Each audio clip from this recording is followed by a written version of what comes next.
Į Pauliaus Mastermind grupę prisijungiau jau turėdamas konkretų tikslą, bet įdomiausia, kad jau po pirmųjų savaičių tą tikslą atmečiau. Supratau, kad aš tą dabar nenoriu. Ir tada prasidėjo grinimasis, vieną savaitę, dar kitą savaitę, vis keliant naujus tikslus, kol galiausiai priejau prie to, o ko aš iš tikrųjų noriu dabar, kam aš noriu dabar, šio gyvenimo laikotarpiu skirti laiką, dėmesį, energiją. Ir ta pati pradžia iš esmės buvo labai svarbi, kad neįkvočiau resursų ten, kur man dabar iš tikrųjų, galbūt netaip aktualu. Ir žinoma, čia padėjo keli dalykai. Tai vienas dalykas - atgalinis ryšys iš visų grupės dalyvių. Taip pat tam tikra atskaitomybė, kai kas savaitę, kas kelias mes, tarpusavį įsipareigojame atlikti tam tikrus veiksmus, link savanorių tikslų. Ir žinoma, lygiai taip pat pasidalinimas galbūt kas nesiseka, kas nepavyksta, ir tai lygiai taip pat gera proga sužinoti kažką apie save.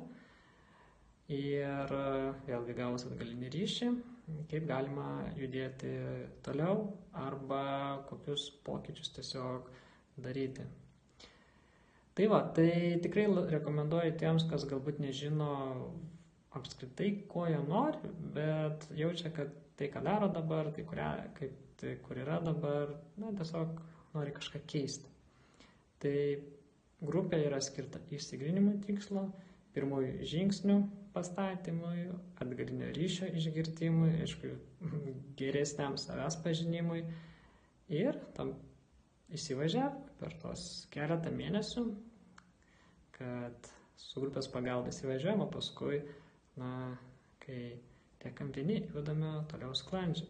Tai aš įsivažiavau su savo grupiniais mokymais, tai jau surinkau 3 grupę, kitais metais planuoju 4, toliau tęsiu. Tai buvo mano svarbiausias tikslas, kurį aš įsigryninau šiuo momentu, ką aš noriu daryti, ir tai darau. O jau kai tai įsivažiavo, galvoju apie kitus tikslus, kitus norus, planus. Tai jeigu rezonuoja, skamba, tai junkitės į Pauliaus Mastermindą.